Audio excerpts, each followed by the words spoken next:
I forgot to ask you about this the other day. How's your back doing? Scott Brooks mentioned you had a little sore back after that. I want to say second preseason game. Are you good?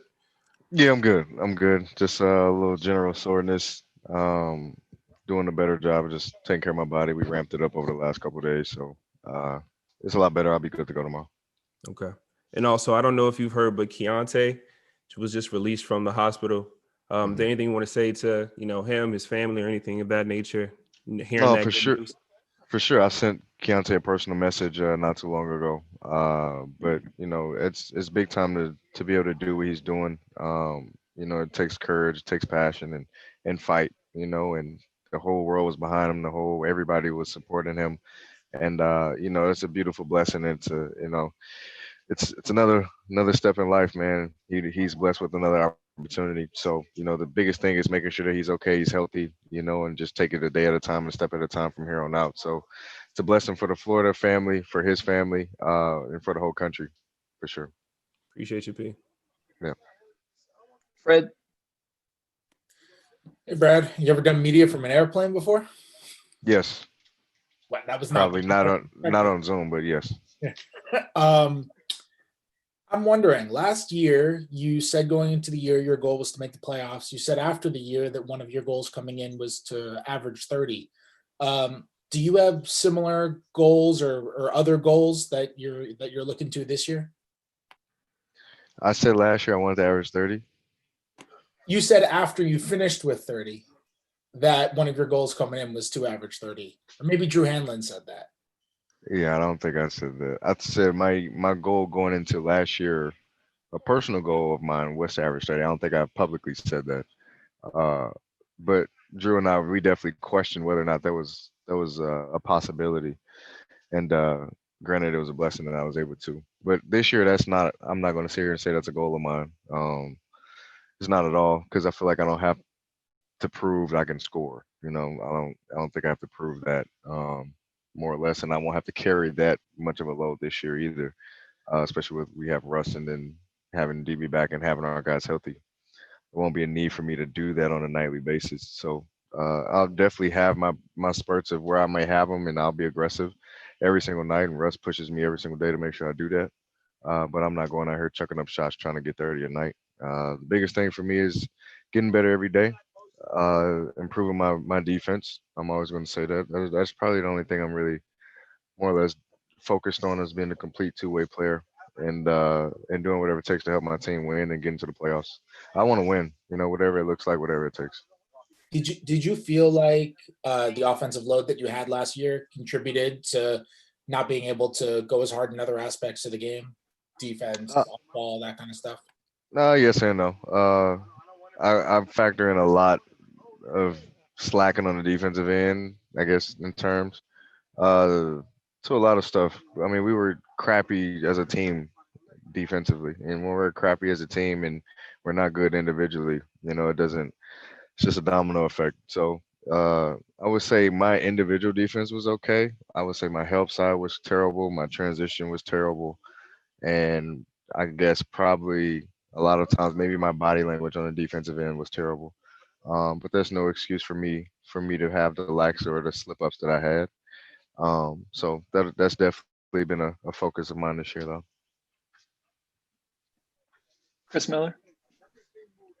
What up, B? What up, C? Can you describe what shared experience means, maybe off the floor with a teammate that actually happens on the court, that actually happens for teams to get better? Like if you've had a shared experience with somebody, how much does that help be a productive teammate, I guess? Uh,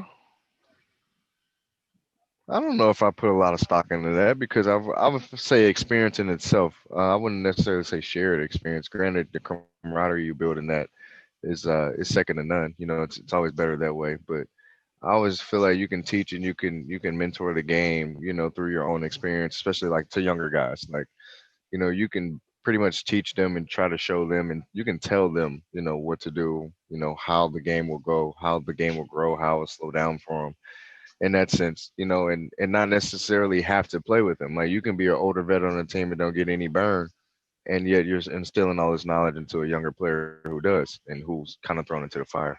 So I think it's twofold. I hear what you're saying on that. I'm kind of 50-50 on it. Like I do believe that you have to get on the floor together. You have to be able to bond. You have to be able to share some type of experience together to be able to get that down. But at the same time, I don't put heavy stock into that. Because it's adaptability on everybody's part.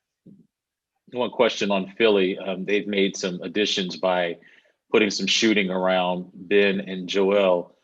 How much did you take away from those two preseason games in terms of your film study? Um, a lot. We know that they still are kind of a slow paced team, so we want to speed them up and try to get them to play a little bit faster. But they're still a threat. They added Danny Green, uh, champion 3-point shooter, and Seth Curry is one of the best. I think he had the highest 3-point percentage last year out of everyone shooting the ball. So it's we got our hands full. They have a big fella down low who can give you a bucket, and he can step outside too. So he's very versatile. And they got size. So I like how they put their team together. But we love challenges, and I love the way we're put together too. So Appreciate it. I'll take just a few more.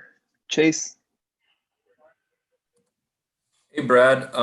What do you think of Mhm. potential for the offense this year? Because it seems like you guys have threats in all three levels at this point. Oh, 100%. I'm not sure where we finished at in offense last year, but given how shorthanded we were at times, and the mixed lineups we had, I mean, that was never a problem. That was offense was never a problem, and I think this year it's going to even think we can score over 115, 120 points a night. So, we have that ability, and like you said, we can score at all three levels. So that's never the problem. That's not the issue for us, and it'll never be the issue. And it's what we do on the defensive end collectively. And this may be a dumb question, but what's this logo we're looking at that's on your background and your mask? Is that your logo, and did you design it? It's my logo, yes. Did not design it, but it is my new logo. Yes, Very cool. thank you. Zach. Hey, Brad, good to see you. I want to ask about Rui. It must be frustrating as a young player in the middle of his development to miss time like this. What's the kind of mindset he needs to maintain while he's out? Well, being a young player, when I first came into the league, I didn't play a lot of games my first, 4 or 5 years in the league, either due to injury and due to like unfortunate, out of my control circumstances. So, the best you can do is keep your head straight up, lift your head, because don't fall into the trap of being injury prone or being labeled like you can't stay on the floor. A lot of unfortunate things happen to Rui. We know how hard he works. That's never in question. His work ethic and everything he puts into the game, his love and his passion for it. Nobody questions that. Obviously we want him on the floor. We want him healthy, but making sure he's 100% is the first and the biggest concern. And your health is always, your body's your temple. Your body's the reason why you can play the game. So if that's not right, by all means, take your time and get it right. So he'll be fine. Just continue to stay confident, stay in film, continue to figure out ways to continue to grow your game. You can grow it in multiple facets. It doesn't have to just strictly be on the court. It could be off the court too. So he'll be fine. He has great vets he can lean on to be able to get him through. All right, Thank last you. question from Neil.